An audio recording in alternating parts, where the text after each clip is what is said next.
ఒకటి రెండు మూడు నాలుగుకు అర్థమేమిటో చెప్పనా?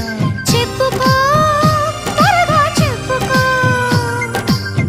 ఒకటంటే ఒకటిగా అడుగేద్దాం, రెండంటే రెండు గుండెలను ముడిపెడదాం, మూడంటే మూడు ముళ్ళేసి ఆ తర్వాత నాలుగు కాలాల పాటు కలిసుందాం.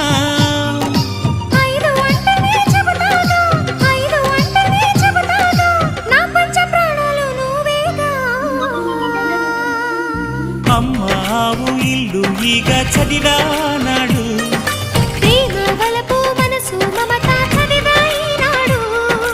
ఇంకా ఏదో చదవాలంటూ పెదవి కోరుతోంది.